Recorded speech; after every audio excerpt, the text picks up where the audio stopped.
Dans quel monde vivons-nous? Dans quel monde vivons-nous? Dans quel monde vivons-nous? Dans quel monde vivons-nous? Soyons honnêtes avec nous-mêmes. Nous vivons dans un monde de quoi? D'argent, de violence, de sexe, de mensonges. Tout le monde court après quoi ici-bas? L'argent, le dieu des non-croyants. N'y a-t-il pas beaucoup de personnes qui ont été kidnappées pour l'argent? N'y a-t-il pas beaucoup de personnes qui ont été tuées pour l'argent?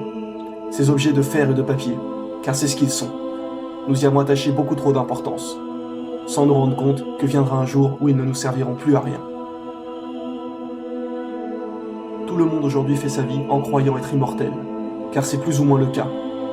Qui pense vraiment à la mort? Qui se dit un jour « je ne serai plus là » en y pensant sérieusement?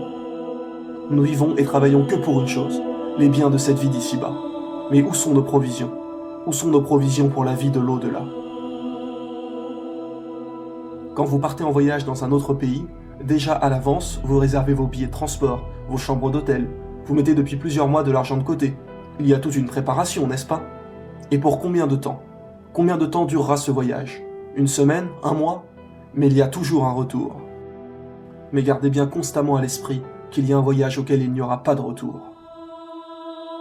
Et cette fois, pas d'amis ou de famille qui viennent avec vous, pas de téléphone pour appeler au secours en cas de problème, rien que vous enfermé dans cette boîte. Car fuyez-la autant que vous voulez, vivez sans y penser autant que vous voulez, la mort nous frappera tous. Quand allons-nous mourir? Dans 50 ans? Dans 20 ans? Ce jour viendra, oui. Mais si ce jour était demain? Accident de voiture, arrêt cardiaque, chute mortelle, peu importe. Êtes-vous prêt à faire ce voyage? Avez-vous préparé ce qu'il vous faut pour le présenter à votre Seigneur? Car ce jour viendra bien plus vite que vous l'imaginez. La mort que vous fuyez va certes vous rencontrer. Ensuite, vous serez ramené à celui qui connaît parfaitement le monde invisible et le monde visible, et qui vous informera alors de ce que vous faisiez. Imaginez-vous enfermé dans cette boîte sous terre, cloîtré sans que personne ne puisse vous aider. Et les deux anges apparaissent devant vous. Et là, vous avez maintenant la certitude que le prophète avait dit vrai. Et vous vous posez la question, qu'ai-je fait de ma vie? Qu'ai-je fait sur terre? Vouloir m'acheter une maison? Vouloir m'acheter la dernière Mercedes? Qu'ai-je fait? Quand ai-je remercié celui qui m'a donné mon père, ma mère, ma nourriture, ma santé? Comment ai-je pu être aussi bête pour ne pas agir avant avec tous les avertissements de notre prophète? Pourrais-je seulement revenir en arrière pour prier un peu plus? En y réfléchissant bien, qu'est-ce que 5 minutes de prière dans une journée comparé aux heures que j'ai passées sur ces sites interdits, sur ces heures passées au cinéma, au casino, en boîte de nuit? En y réfléchissant vraiment, à toutes ces heures perdues, qu'est-ce que cela m'a apporté? Il faut que je trouve le moyen de revenir en arrière. Seulement quoi? Il est trop tard. Les deux anges vous regardent et vous posent les 3 questions fondamentales qui sont: quel est ton Dieu? Quelle est ta religion? Et qui est ton prophète? En sachant cela, beaucoup de gens se rassurent tout seuls en se disant: ah, ça va, c'est facile, maintenant que je sais quelles sont les questions, je pourrai répondre. Seulement ce jour-là, ce n'est pas votre langue qui parlera, mais votre cœur. Et si vous ne croyez pas fermement en Allah et en ses prophètes, la seule réponse qui sortira de vous sera des bégaiements. Et la punition annoncée de notre Seigneur sera vérité. Pour ceux qui auront été pieux, les anges leur ouvriront une porte de l'enfer et leur diront: voilà ce que vous auriez eu si vous n'aviez pas cru en Allah. Puis ils leur ouvriront une porte du paradis et leur diront: voilà ce que sera votre récompense pour avoir été pieux sur terre. Et pour ceux qui n'ont pas cru, les anges leur ouvriront une porte du paradis et leur diront: voilà ce que vous auriez eu si vous aviez cru en Allah. Puis ils ouvriront une porte de l'enfer et diront: voilà votre destination pour votre médisance. Les musulmans patienteront baignés dans le bonheur, attendant que le jour du jugement arrive, tandis que les autres subiront les affres de la tombe jusqu'au jour de la rétribution. Et quand toute âme sera morte et qu'il ne restera plus rien de la terre, alors le jour du jugement dernier arrivera. Nous serons tous terrifiés, affolés, chargés de nos fardeaux. Et malheur à celui qui aura tourné le dos à la religion, car il supportera une charge bien lourde. Allah nous dit en parlant des non-croyants qui ne pensent qu'au bien d'ici-bas: ces gens-là aiment cette vie éphémère et laissent derrière eux un jour bien lourd, le jour du jugement dernier. Car inévitablement, toute âme se présentera devant Allah et répondra de ce qu'elle a œuvré. C'est pour cela que notre bien-aimé prophète l'a répété 2 fois dans son dernier sermon. Il nous a dit: souvenez-vous, un jour vous vous présenterez devant Dieu et vous répondrez de vos actes. Et ça y est, ce moment arrive. Imaginez-vous tous ces moments où nous avons pensé à Dieu, à comment cela allait être, à ces moments de doute, d'hésitation. Et ça y est, Allah est devant nous. Plus de doute, nous le voyons avec l'œil de la certitude. Et vous savez que devant toute la création, vos actes vont être révélés. Toutes les choses abominables que vous avez commises en secret seront mises à jour. Pensiez-vous vraiment que personne ne vous regardait? Certes, Allah est parfaitement connaisseur de ce que vous faites. Il sait ce que vous cachez ainsi que ce que vous divulguez. Ce jour-là, nous serons tous réunis, personne ne se reconnaîtra. Les gens s'interrogeront entre eux, et alors viendra la balance avec vos livres et la pesée de vos actions. Car tout au long de votre vie sur terre, 2 anges ont inscrit chaque fait et geste que vous avez commis. Et les non-croyants diront alors, « Malheur à nous, qu'est-ce que ce livre qui n'oublie aucun petit ou grand péché ?»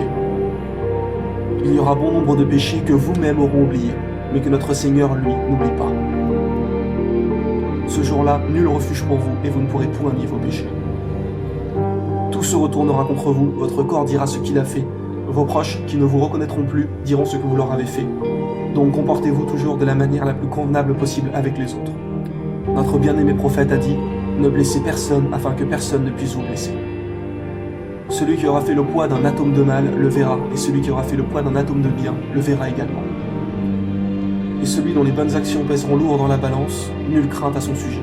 Et celui dont les bonnes actions seront légères, alors malheur à lui, car l'enfer sera sa récompense. Une fois la pesée faite, viendra le passage qui vous mènera à l'enfer ou au paradis, selon ce que vous avez œuvré sur terre. Ce passage se nomme le Sirat.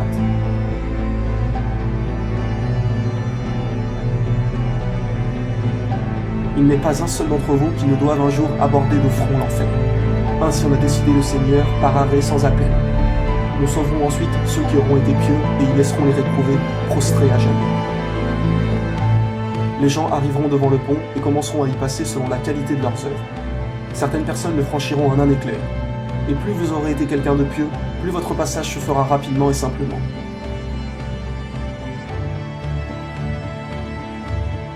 Mais inversement, si vous n'avez pas cru, plus vos mauvaises actions seront nombreuses, plus il vous sera difficile de traverser. Le pont se trouve dans l'obscurité la plus totale. Les croyants auront une lumière qui les éclaireront selon leurs œuvres. Donc le pieux musulman n'a aucune crainte à se faire. Sa lumière sera grande et lui éclairera bien le passage. Pour certaines personnes, celle-ci sera faible et s'éteindra par moments, tandis que d'autres n'en auront pas du tout. Des crochets attraperont les mécréants et les feront chuter dans le feu de l'enfer.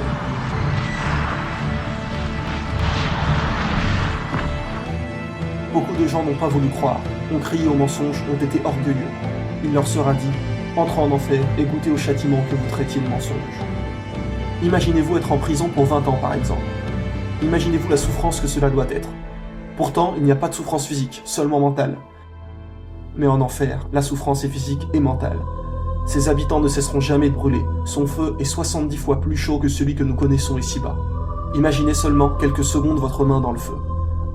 Alors tout le corps sans cesse. Et quand quelqu'un est en prison, il lui reste toujours quelque chose, c'est l'espoir. Quelqu'un qui reste 20 ans en prison, il se dira toujours « un jour je finirai par sortir ». Il y a toujours un but qui vous fait avancer, une lueur au bout du tunnel. Mais en enfer, ce n'est pas pour 20 ans, ni pour 100 ans, mais pour l'éternité. Imaginez un peu ne jamais en sortir. Quand nous subissons quelque chose, nous savons qu'il y a une fin, alors nous avons toujours espoir, et cette pensée qui nous dit qu'un jour cela se finira. Mais en enfer, il n'y a pas de bout du tunnel, il n'y a pas d'issue. Allah nous dit que nos peaux seront plus épaisses pour bien brûler, et qu'une fois brûlées, ils nous donneront une nouvelle peau pour souffrir de nouveau.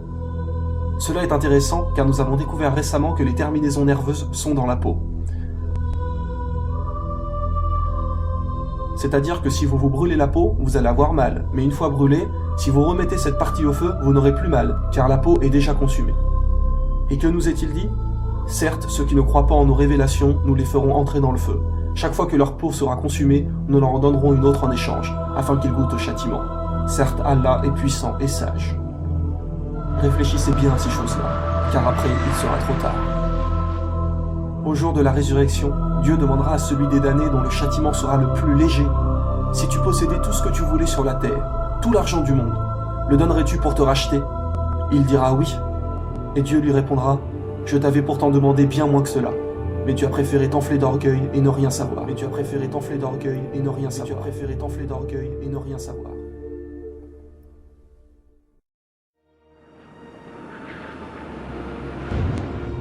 Quant aux croyants, une fois le pont du Sirat franchi, ils se retrouveront avec les prophètes et le dernier Mohammed devant les portes du paradis. Le prophète Mohammed arrivera devant ces portes et l'ange qui se trouve derrière demandera « Qui est-ce » Et le prophète répondra « C'est moi, Mohammed ». Et l'ange répliquera « J'ai ordre de n'ouvrir qu'à toi, car notre bien-aimé prophète sera le premier à franchir les portes du paradis. Suivront ensuite tous les autres prophètes. Et sachez bien que certaines portes du paradis sont destinées à ceux qui excellent dans certaines œuvres. Par exemple, il existe les portes du jeûne. Oui, seuls ceux qui ont jeûné pourront y rentrer et savourer les délices qui s'y trouvent. Ce jour-là, on appellera les jeûneurs, et ceux-ci y rentreront. Ensuite, les portes se fermeront, et plus personne ne pourra jamais les franchir. Sachez qu'aux portes du paradis se trouvent 2 sources d'eau. Chaque personne en boira avant d'entrer. La première source vous fera devenir grand et beau, et vous demeurerez tous à l'âge éternel de 33 ans. La deuxième source vous retirera de vous tout mauvais sentiment. La jalousie sortira, l'orgueil, la fierté, le mensonge, la violence, etc. pour ne laisser place qu'au bien. Hâtez-vous vers le pardon de votre Seigneur et vers un jardin large comme les cieux et la terre. Préparez pour ceux qui craignent Allah. Rien que l'odeur du paradis peut se sentir à une distance de 100 années de marche. Imaginez-vous devant ces immenses portes qui s'ouvrent pour vous. Les portes du paradis sont très larges. Une marche de 40 années sépare un battant de l'autre. Et pourtant, ceux qui entreront au paradis seront en si grand nombre que ces passages regorgeront. Vous voilà franchir ces portes, où vous entendrez les anges vous dire « Paix sur vous, entrez au paradis pour y demeurer immortel. Vous ne subirez plus jamais aucune difficulté. » Derrière ces portes, la maladie n'existe plus. Le trop froid n'existe plus, le trop chaud n'existe plus. Vous ne serez plus jamais triste, plus jamais stressé. Vous n'aurez plus jamais mal nulle part, ne serait-ce qu'un fourmillement dans les pieds. Aucun ennui, aucune lassitude. Les gens auront leur domaine à eux, immense. Quoi qu'il arrive, vous ne pourrez jamais être triste et vous obtiendrez tout ce que vous désirez. Allah, notre Seigneur, nous demandera ce que nous voulons. Il nous suffira simplement de demander. La nourriture du paradis ne sera pas la même qu'ici-bas. Tout sera d'un goût les plus parfaits. Des choses que nous ne pouvons même pas imaginer. Lorsque vous rentrerez, on vous sera dit « Voici le jour qui vous a été promis ». Élancez-vous vers le pardon de votre Seigneur et vers un jardin large comme le ciel et la terre, préparé pour ceux qui auront cru en Allah et en ses prophètes. Telle est la grâce d'Allah, il la donne à qui il veut. Allah est le maître de la grâce incommensurable. Allah nous a dit également dans le Coran, et voilà l'énorme succès. Le paradis contient tous les aspects du bonheur spirituel et corporel. Vous y trouverez ce que vous désirez, vous obtiendrez ce que vous demanderez.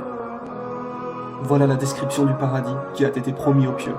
Il y aura là des ruisseaux d'une eau jamais malodorante, et des ruisseaux d'un lait au goût inaltérable, et des ruisseaux d'un vin délicieux à boire, ainsi que des ruisseaux d'un miel purifié. Et il y a là pour eux des fruits de toutes sortes, ainsi qu'un pardon de la part de leur Seigneur. Gardez bien en tête qu'il ne s'agit là que d'un minuscule échantillon de ce que vous trouverez au paradis, et que Allah ne nous a dévoilé qu'une infime partie de ce qui s'y trouve.